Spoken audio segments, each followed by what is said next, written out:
What's going on, guys? Welcome to another episode of the Young Money Hackers. So there's been a lot of press and media attention about the fact that there are going to be 715,000 immigrants coming to Australia. This is really, people are in a lot of fear about this, obviously, because there's already housing stress amongst the property markets. There's rental crisis, there's a housing crisis, housing shortage. So the question that we're going to cover here is, where are they going to live? What does this mean for the Australian economy? And will this affect your ability to purchase property in Australia? So Hannah, what are your thoughts on this? This is a really big topic. It scares a lot of people. And what do you think this means for Australians moving forward? Very, very good point indeed. Look, as an Aussie myself, I've got an immigrant background. Of course, there's nothing that hides that at all because of the way I look. Honestly. Let's just put some numbers behind it, right? So Australia's immigrant population expected to have grown by more than 700,000 people, not dollars, between 2022 and 2024 financial years. So across the 12 months period in the 2022 to 23, we're looking at 400,000 additions. And between 23 to 24, we're looking at another 315,000 in addition. That's I think we've established as about 2% of our population that's going to increase, which is quite crazy, right? Now, I think there are going to be multiple implications of this. It's not just going to be, they're going to come in, steal all the places that we live in and what have you. That might be the case. But I think before this really hits that level, I think it's important that there's always going to be stuff like this happening in our society. There's always going to be growing demand. And growing demand is actually a good problem to have. So the fear actually comes from the fact that there's going to be too much demand, right? But too much demand should never be an issue for somebody who is producing supply. Okay, so you're saying that the demand is good as long as you're on the side of the owner or the producer, not so much the consumer. Simply put. So okay, great. If you're fearing this addition of demand, you're one of the demanders, you're one of the consumers, right? But if you're not fearing this, then you're one of the producers. So what am I trying to get at? Okay, here is that throughout this is one of the, I guess, curse or benefits, if you like, of living in a blessed first world country, is that everywhere around the world is going to look at a country like Australia and be like, yo, I want to go live there. All right, and wouldn't you agree that we are so absolutely so thankful that we live here than any other country in the world? Right. Exactly. It's like we're used to being treated so well and getting things handed to us that we forget what the rest of the world live like. So why is this happening? Why are there going to be over 700,000 immigrants coming in over the next 2 years? That's right. So there are two types of people that are predominantly filling this immigration demand, and that's students and they are workers. Okay. And students are going to come in to spend money, right, on education, living, and they often live quite extravagant lives. So imagine an international student comes in from, I don't know, an Asian country, right, that shall remain nameless, that people have never heard of, right? And they're going to come in and pay ridiculous school fees. They're going to pay all the rents, right, on their living expenses. They're going to go out and eat, right? They're going to have transport demands as well. So they're going to be spending quite a lot of money. Yeah. Right. Yep. So what's that going to do for our economy? Is that going to be? It's got to throw money in the. It's got to fuel our economy with more money, right? Because there's got to be an Aussie investor that will provide housing for them. There's going to be an Aussie restaurant owner that's going to give them food. There's going to be an Aussie, educational institution that's going to give them education. And there's going to be Aussie teachers in the institution that's going to be teaching them. Yep. Fantastic. That's right. So this isn't necessarily when we look at it from aside of the headlines, aside of all the fear mongering amongst people that are really scared about getting into the property market, and we understand that, we're going to address that in a second. But it's not all bad. Okay, if we look at the long-term trend of Australia's growth across all sectors, it's like this is not necessarily such a bad thing. It will have long-term benefit. Absolutely. But we'll get into the property. We'll get into the property side of things in a second. Well, the thing is, right, the people, we've had a lull in our economy. And those were the opportunities for a lot of young people, old people, whatever, Aussies to secure a lot of business and secure a lot of investments. So for those that didn't, well, guess what? You're still in the demander side. You're still on the side of, oh, where am I going to live?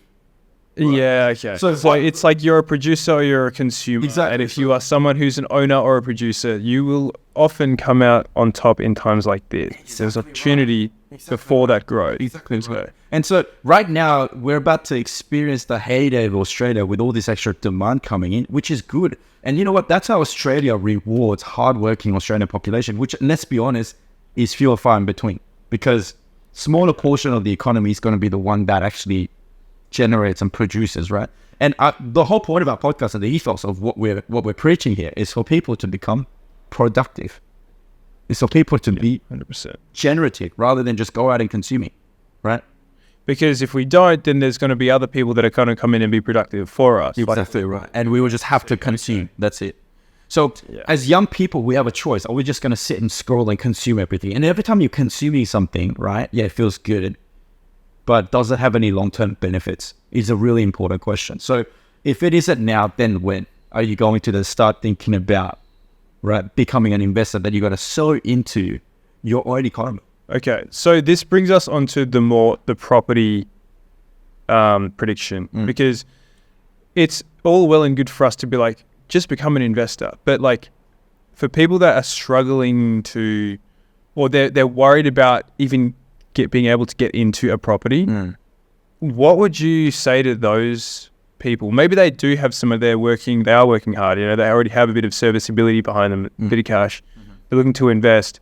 What would you say to people like that are looking to, that are scared of this, you know, this injection of immigrants that might put them out of reach of being able to do that? That's right.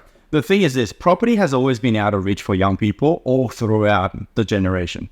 Not just in 2023 when there's 700,000 immigrants coming in. No, it doesn't sound too helpful if you don't have anything right now, but that's always been the case. But you know, the people that I have come across, including you, myself, and a whole bunch of clients we service, and a lot of connections that I have in property, these people don't get there because they're like, no, they make a lot of money, or they got given a lot of money. Some of them do get there with those methods, but more importantly, it's because they knew something. People got to understand your intellect is your biggest asset, right? Your inquisition, your curiosity is your biggest asset, right? And what's going to spark that curiosity is going to be passion. You need to become passionate about property.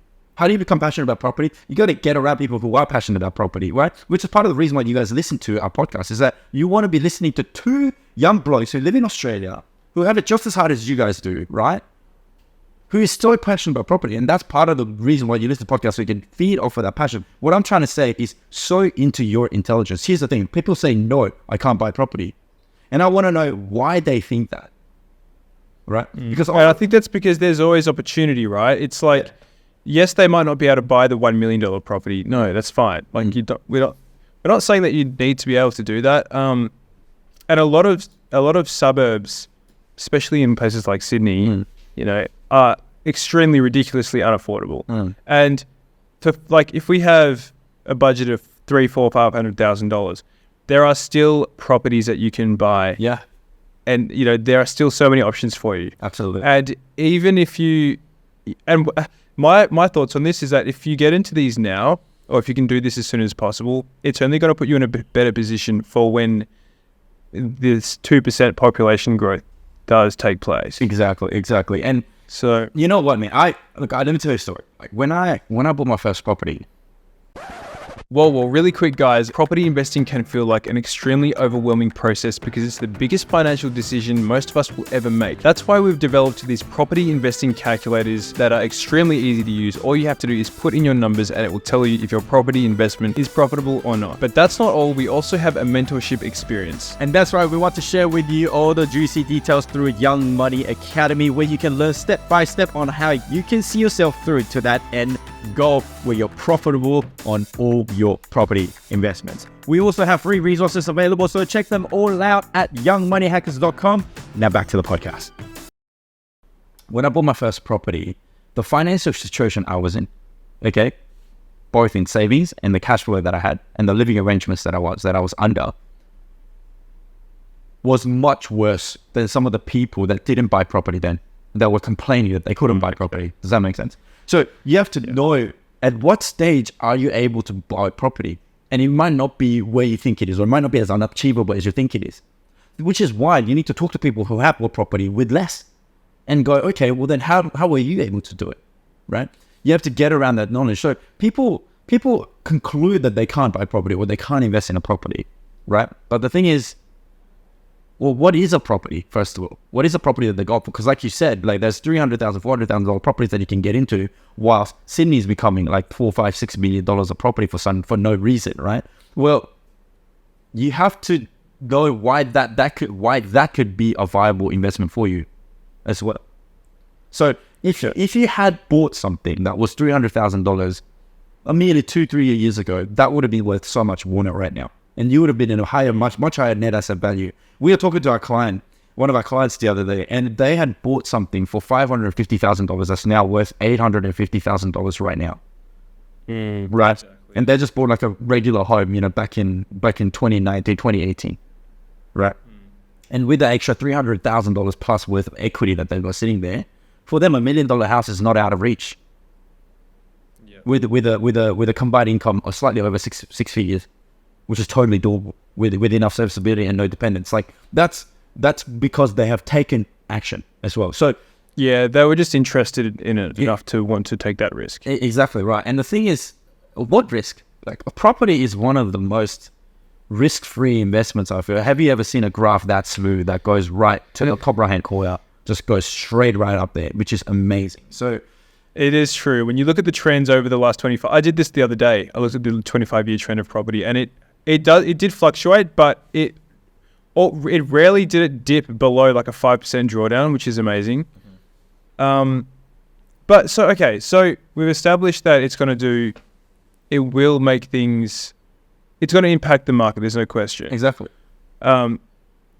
But it's just a matter of like, how have you positioned yourself before this will happen? Like before all this takes place? It's all knowledge. It's all in your head. So you got to improve what's sitting in your head, both by mindset and intellect, to go, okay, intellect could be like, okay, where are the opportunities in the market? Do I know where they are to be able to buy? Because if something is growing in asset, why do you care in value? Why would you care how much it is? Wouldn't you just buy it today so that you can benefit from its growth in the future, right? So that's one thing, okay? And the mindset is, okay, well then I need to be open to the idea of me actually buying property. People genuinely live out there believing that they'll never buy property. How sad is that? Yeah, that is actually pretty sad. Yeah.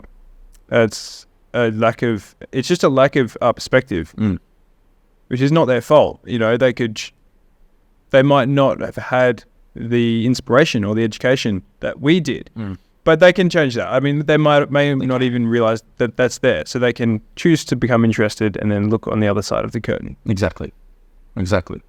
So, look at this. Look at the people that are coming into Australia, right? Okay, we've got students that come in and spend the money, and we've got workers that are coming to do the work that Aussies don't want to do. Hence why Aussies have such a demand for these workers. So they come in to fill in these jobs, right, that we don't want to do. And these jobs are usually a bit harder to do. Right, and these jobs hinge on these jobs are the hinges of some of the biggest industries that we consume from. So if these people don't come in and fill these jobs, right, then the products of these labor is going to become more and more and more expensive.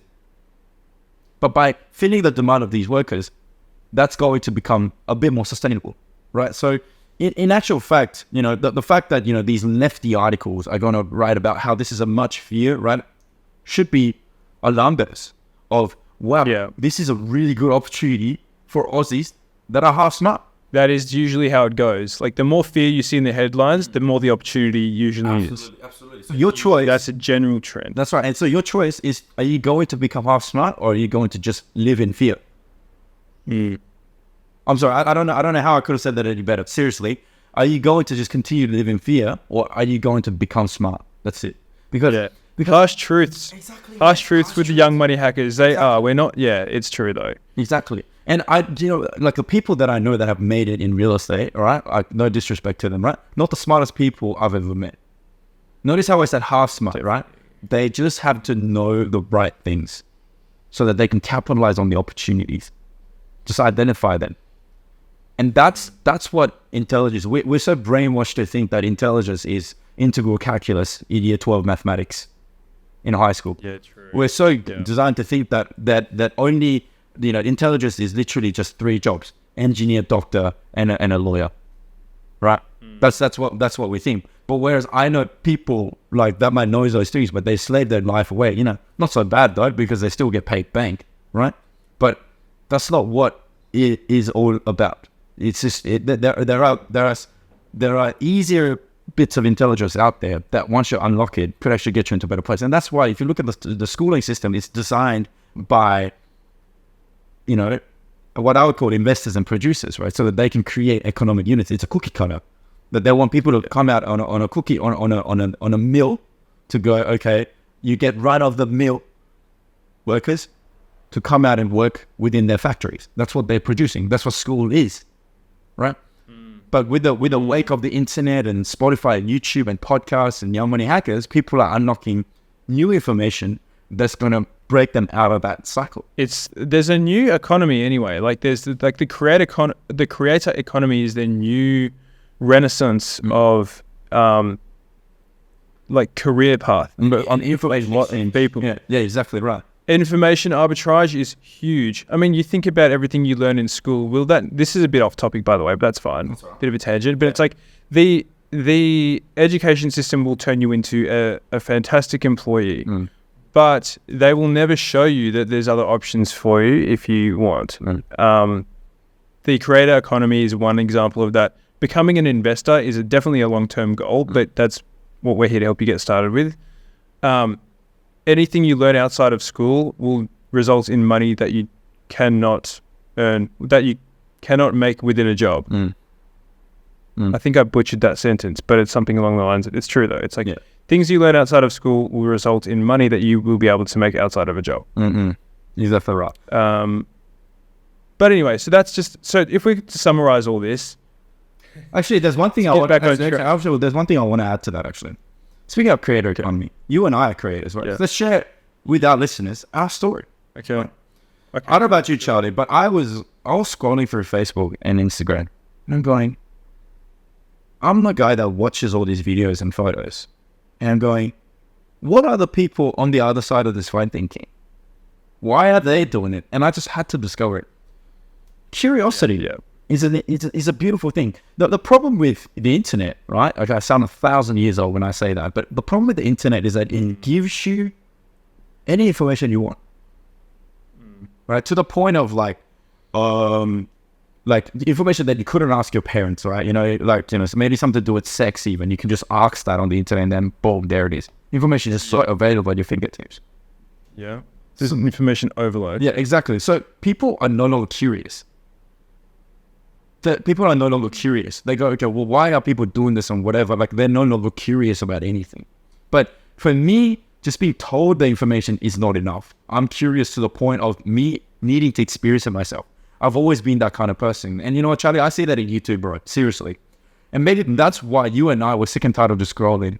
And one day we picked up the phone, turned on the camera, and we started talking to it. Well, yeah, for me, I don't know about you, but for me, I knew, like through my mid and early 20s, I was working as like in the construction industry. I became a site supervisor. I didn't like it. I was like, I knew that I wanted to do more with my life than that. I had already started investing in property at that point, so that felt good. But I was like, yeah, but is this it? No, surely not. Then I knew that I wanted to start creating videos and educating and helping other people do the same thing, right? But I was like too scared. I had fear. I was trapped I was in obscurity. No one knew who I was. I was just a random kid. And then that was when I had a brain aneurysm, ended up in like a near-death experience. It was absolutely shocking. Like I'm very lucky to be alive. And after that moment, I had like a fuck it moment where I was like, okay, no, I'm sorry. I don't care what anyone else thinks anymore. I'm just going to start producing. And then fast forward, I've got 80,000+ followers and a brand where I help other people do the same. And I'm like, there's no better feeling than breaking through your own fears and doing that. And becoming a producer. This is back to our main mesa, right? That's our summary today. The producer. That's it. Yeah. So you are a producer and a provider of, of services. Solutions. of problems, right? You're a problem solver for people, for the masses, for people that need you. So being in that fear is kind of almost selfish, I felt, because I was like, it's not fair on me or the people that need me to not do this. So it became more valuable and a no-brainer, something I knew that I'd regret looking back, which I had already experienced, because when I was in my quote-unquote deathbed, even though I didn't die, I was like, I regret not doing this. Oh, fuck that. I'm going to do this. So that's just a long story. Well, that's a long story, but that's a mindset hack, if you will. That's wrong. And I think that's a summary of our podcast today, is that try to be a producer and a provider of solution, whether it's for a solution for a problem that you embody or that somebody else embodies, right? Because that's what businesses are. That's what a job is. That's what your investment is. That's what overcoming your own fear is that you're providing a solution for the problems. Become a problem solver, right? That's what you need to do. And the problems have to be real problems. The problem with school is that they create problems, right? Like a math question is a created problem, right? Yeah. But in real life, there are real problems that we need solving. And that's something that we need to pay a bit more attention to. And once you do that, right, why is people coming from overseas a problem? It's not. It's an opportunity, right? It's just, your mind will shift, your ideas will shift, and the way you view things will be filled with opportunity and positivity and growth. That's what I want to ultimately teach to our young money hackers, that, and once you have that mindset, things like property will follow, things like business will follow, things like better opportunities will follow, things like better people and relationships will follow. Having a growth mindset is the single best thing anyone could ever develop in their life. Absolutely. Period. Absolutely. Period. Thank you so much for tuning in. That is a wrap. Big tangent. But I think there's good things to come with the property market in Australia. Absolutely. Yes, things are going to become things will become tighter, but you need to position yourself you need to put yourself in a strong position with the right education and the right guidance. That's right. So, opportunities every day. Thanks for tuning in. Make sure to subscribe, like, share, tell somebody about our podcast because it's good. And we will see you next time. Cheers, guys. See ya.